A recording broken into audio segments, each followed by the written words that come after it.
Good morning, everybody. I'm Andy Kuczynski, councillor from Ward 2, Rural Municipality of Springfield. And we want to thank you, all the people that show up at our news conference. We really appreciate it. It was accurate time because it was 12:30 and meeting started at 1 p.m. And we didn't expect such a large crowd showing up, as everybody have to go to work and have other, chores to do it. And we have 65 signatures that people sign it. Here we have that people volunteering their time, and that's really encouraging that we have such a great support.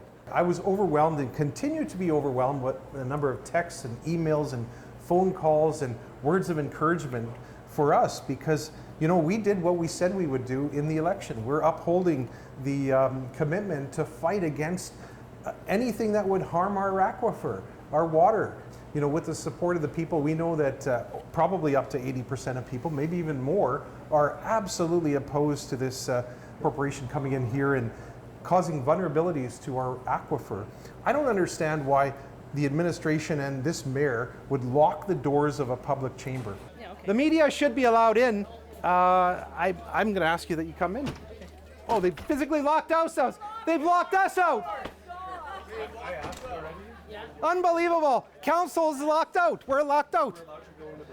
That whatever we promise on the campaign, that we keep our word, because our word means a lot to us and to our people who elected us.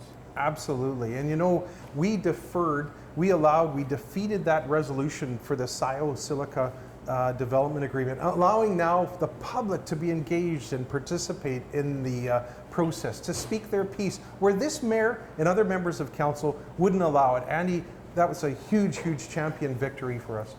And this was actually stated with the order that municipal board provided to us, that public participation is a must. It is. And yet it didn't happen. For some people on council, that they didn't want it to happen. And we have to have people. This municipality, it's for the people. It's not for the councillors or mayor.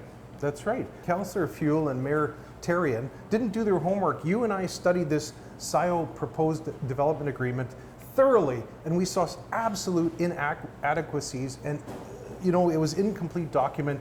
There were things that weren't in the best interest of all the residents of Springfield. And so you and I think, and the public at large who showed up, my goodness, we're just indebted to them. People was locked out from participating yesterday in that meeting, and they locked the doors not only to the council chamber, but to the whole municipality. It's so true. They stating that the reason was because they was afraid for the safety of the employees in the municipal office. Yet when we have the previous meeting, I didn't say anybody threatening anybody. The people was just voicing their opinion because they couldn't hear what our mayor was saying on the meeting. That's what started.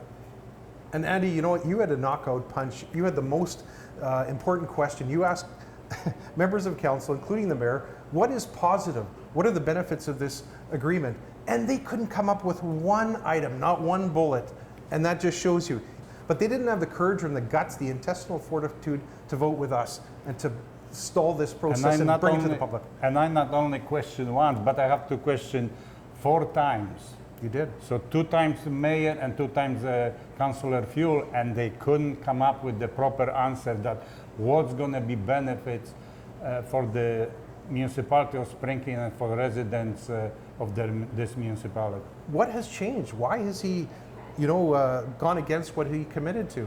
And I don't have full understanding what's happening, but there must be something because otherwise they will come forward and tell us from themselves what's really happening, how they thinking.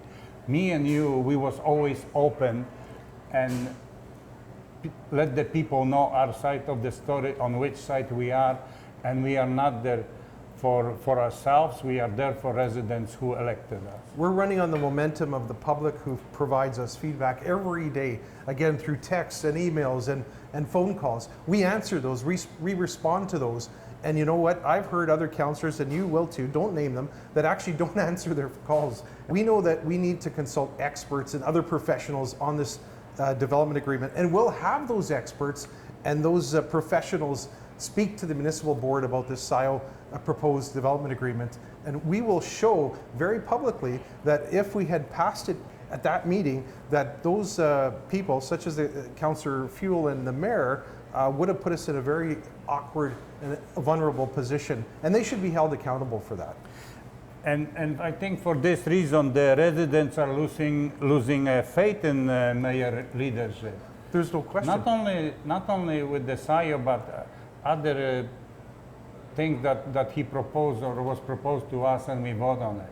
You know, Andy, you and I don't have an agenda, but I've heard from the public, many people I don't even know, who are asking for the resignation of this mayor. And you know, I have to really reflect on that and see what we need to do about this, because if he's breaking commitments, locking the doors in cooperation with the administration, he may not be the fall guy, but frankly, why is he locking the doors to these chambers? Security, there was enough police there to to hold off any uproar, and of course there wasn't. The police and the media saw that this was a peaceful, democratic process who just wanted to be engaged with their council that they elected, but yet they weren't able to do that. He acting in a bad faith and exceeding his authority to vote for something that people opposing. And a full majority of the residents in this municipality don't want to see this development here, and we shouldn't continue. You know, Andy, I was very frustrated in council because the mayor actually called me childish and silly. I was making gestures and actually very passionate about this issue, because if we don't protect our aquifer, I don't think he gets it. If we don't protect the environment, I don't think he gets it. He doesn't understand. He doesn't seem to have any compassion for the people who are contacting us, who are reaching out to us, who are pleading to us, the Mustards, to so many others in this municipality that are frustrated. I have passion for the environment. I have 30 years of professional experience. I know a little bit about the environment. The mayor obviously doesn't, because he's not fighting to protect the environment. Tell us what's positive about this. They can't. The answers are unknown. And if council can't, if the mayor can't tell us what's positive about this, then why is he voting for a deal? It just perplexes me. It was only about a month into council. You asked a very important thing. In fact, you put a resolution on the floor to get access to information on the Sio proposal prior to when we were elected. And what happened? Can you explain? The CEO of our municipality doesn't want to release that information to it, and actually she turned to the mayor, and mayor put to the vote, and actually I was outvoted on the council. For what reason, I really don't know. And that happened twice. So we waited for a long time, and on the end, me and you put the FIPA, Freedom of Information Act, to get that information, because that is very important. If we don't know history, how everything happened, we're never going to come to the truth. So now we're waiting for the answer. You know, and now I see how important that is. You were doing your legwork, your homework, the detailed background information. The mayor always says, move forward, don't worry about what was in the past. But you know what? History repeats itself, and we need that information to guide us, to see who made commitments to the corporation through the municipality, through political structure. You know what? This is so integral and important.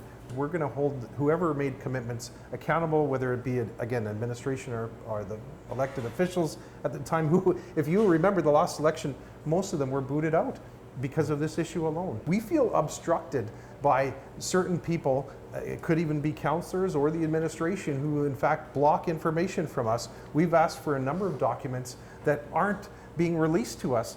And if elected individuals can't do that or can't get that information, how can we provide any information or guidance or make good decisions without it? So we have to continue to strive forth and get that information in the best interest of our residents.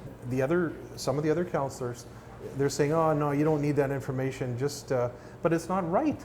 You look at almost every environmental project that's happened, whether it be mining or some other, and there's always accidents, unanticipated events or activities that happen, spills, you know, environmental catastrophes because of weather. You know, we live in a world of climate change, and climate change is happening, which affects everything. You know, to say this is safe, if I could be guaranteed 100% safe, you know, maybe I could move forward. In fact, I said councillors should be personally responsible. Those who vote for it be personally liable for this, and they wouldn't do it. They wouldn't do it because they know they don't want to take any personal commitment. They'll vote for this, but yet they won't take any personal commitment. They'll shrug it off. They don't have the intestinal fortitude or the guts to hold and be accountable, and that's shameful. We have to protect our source of our water, and that's the most important thing. The silica, it's all over. It's second most abundant mineral in this whole earth, so it's all over the place. We don't have to mine where we're taking our drinking water. So Andy, you know, I feel this is a bad deal. We're taking all the risks as the municipality, as the taxpayers and ratepayers of this community. There's too many things, too many uncertainties in this deal. This development agreement, they said, was only for the facility, but that's not true. This development agreement will cover everything from the processing to the moving of the product and so forth. And so we need a comprehensive document, not a haphazard. And extraction, Mark, too. Extraction too, Andy, you know, and why were we given this kind of information where it would just cover the facility? We know that it won't. You know, there's 8 other municipalities, our neighboring municipalities, that are opposed to this proposal as well. And so why isn't the mayor and others reaching out to them? We need to reach out to other neighboring municipalities. We do through AMM and other things, but not on this specifically. Our mayor doesn't want to do that. This agreement is very bad agreement, and we shouldn't sugarcoat it. Good way to put it. Because it's not going to work, and not going to work. And Andy, you and I want public engagement so they can see this deal and they can provide good insight and guidance as well. There are a lot of issues, but the main issue is we have to protect our water. Absolutely. Our aquifer. That's our source of our drinking water, not only for humans, but for the animals and for life support in this municipality. We cannot damage our aquifer. Never. We should never mine in an area that we're taking our drinking water. And Because, and this is really important, that it's not only we're fighting for ourselves, for this municipality at present, but that's going to be really important for the future generations to come. You're so right. And for that one reason only, we have to protect our aquifer and not go with this development, you know, of this company there. You know, Andy, you're so right. This is something that will affect us not only today, but for generations to come. And this is too big of an issue to just say, let's move it forward because there's some sort of a deadline that we have to fulfill. Yeah, and on the end, we want to thank everybody again for coming and supporting us. And I hope we get as a group and work together for betterment of this municipality. Whatever change is going to happen, let's think that change is going to happen in a positive way, that everybody agree and works for everybody in this municipality.